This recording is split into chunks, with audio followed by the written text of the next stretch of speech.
വധുവിൻ്റെ വേഷത്തിലും തൻ്റെ ഉത്തരവാദിത്തം കടമകൾ നിർവഹിച്ച ഒരു യുവ ഡോക്ടർ ഇപ്പോൾ സോഷ്യൽ മീഡിയയിലാകെ കയ്യടി നേടുകയാണ്. ആ യുവ ഡോക്ടർ എന്നോടൊപ്പമുണ്ട്. കണ്ണൂർ പാനൂർ സ്വദേശിയാണ്. ഡോക്ടർ, അന്ന് ഈ കല്യാണ വേഷത്തിലാണ് ഇത്തരത്തിലൊരു പ്രാഥമിക ചികിത്സയൊക്കെ നൽകുന്ന രീതിയിലേക്ക് കാര്യങ്ങൾ നടന്നത്. എന്തായിരുന്നു അന്ന് സംഭവിച്ചത്? അന്ന് സംഭവിച്ചത് നമ്മുടെ ഇവിടുത്തെ ഫുഡിൻ്റെ കേറ്ററിംഗ് ഉള്ള 2 ലേഡീസിന് ഒരാൾക്ക് മൂക്കിൽ നിന്ന് ബ്ലഡ് വരികയായിരുന്നു ചെയ്തത്, മറ്റേ ആൾക്ക് ഒരു തലകറക്കം ആയിരുന്നു ഉണ്ടായിരുന്നത്. അപ്പം ഇവിടെ പ്രത്യേകിച്ച് നമ്മളൊന്നും ചെയ്തിട്ടില്ല, ഫസ്റ്റ് എയ്ഡ് മാത്രമേ കൊടുത്തിട്ടുള്ളൂ. അതിൽ നമ്മൾ മൂക്കിൽ നിന്ന് ബ്ലഡ് വരുന്നത് പല റീസൺസ് കൊണ്ടുണ്ട്.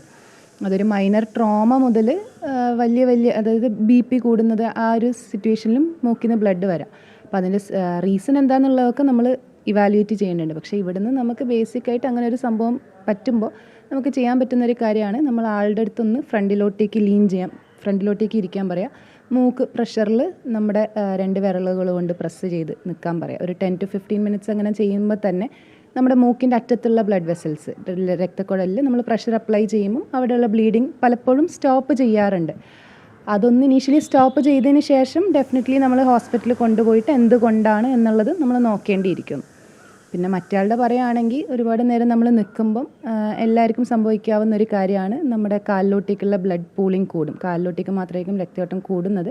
അന്നേരം ബ്രെയിനിലോട്ടേക്കുള്ള രക്തയോട്ടം കുറയുന്നു, ബ്രെയിനിൻ്റെ ഓക്സിജൻ അളവ് കുറയുന്നു, അങ്ങനെ നമുക്കൊരു തലകറക്കം വരുന്നു. അപ്പോൾ അതിന് നമ്മൾ ചെയ്യേണ്ടതെന്ന് വെച്ച് കഴിഞ്ഞാൽ നേരെ ആളെ ഫ്ലാറ്റായിട്ട് കിടത്തുക, കാലൊന്ന് ഉയർത്തി വെക്കുക. ആ സമയം നമ്മുടെ ബ്രെയിനിലോട്ടേക്ക് ബ്ലഡ് സപ്ലൈ കൂടും. നമ്മുടെ ആ സിംറ്റം അപ്പം തന്നെ റിലീവ് ആവുകയും ചെയ്യും. അന്ന് വധുവാണ് എന്നുള്ള കാര്യം മറന്നുപോയി, ഡോക്ടറാണ് എന്നുള്ള കാര്യമാണല്ലോ ഓർത്തത്. അത് നമുക്കെപ്പോഴും ആ ഒരു ഇതേ ഉണ്ടാവുള്ളൂ. ഇങ്ങനെ സംഭവിച്ചപ്പോൾ എന്നെ ജസ്റ്റ് വന്ന് വിളിച്ചു, ഡോക്ടറാണെന്നുള്ള അറിയാലോ, അപ്പം എന്താണെന്ന് വന്ന് നോക്കുമെന്ന് ചോദിച്ചു. അപ്പം പോയി നോക്കി ചെയ്തു എന്നുള്ളത് മാത്രമേ ഉള്ളൂ.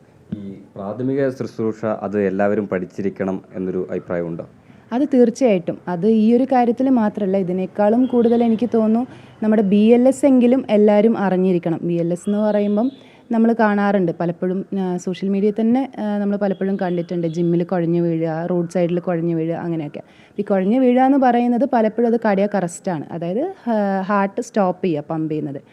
അന്നേരം നമ്മൾ ഈ CPR ഇനീഷ്യേറ്റ് ചെയ്യുക എന്നുള്ളത് പലർക്കും അറിയില്ല. എല്ലാവരും ചെയ്യുന്നത് നമ്മുടെ മുഖത്ത് വെള്ളം ഒഴിച്ചു കൊടുക്കുക, അല്ലെങ്കിൽ വെള്ളം കുടിക്കാൻ കൊടുക്കുക, പഞ്ചസാര വെള്ളം കൊടുക്കുക. അത് ഓരോ കാരണങ്ങളുണ്ട്. പക്ഷേ ഈ അറസ്റ്റിൽ നമ്മൾ ചെയ്യേണ്ട BLS സംഭവം CPR കൊടുക്കുക, എന്നിട്ട് ഹോസ്പിറ്റലിലോട്ടേക്ക് എത്തിക്കുക എന്നുള്ളത് ഏതൊരു സാധാരണക്കാരനും തീർച്ചയായിട്ടും അറിഞ്ഞിരിക്കേണ്ടതാണ്. കാരണം അതിൻ്റെ ഔട്ട്കം എന്ന് പറയുന്നത്, അതായത് CPR കൊടുത്തിട്ടൊരു പേഷ്യൻറ്റിനെ ഹോസ്പിറ്റലിൽ എത്തിക്കുന്നതും അത് കൊടുക്കാതെ നമ്മൾ ഇത്രയും സമയം എടുത്തിട്ട് ഹോസ്പിറ്റലിൽ എത്തിക്കുന്നതും വളരെ വ്യത്യാസമാണ്. കൊടുത്തിട്ട് എത്തിക്കുന്ന പലരെയും നമുക്ക് രക്ഷിക്കാൻ കഴിയുന്നതുമാണ്.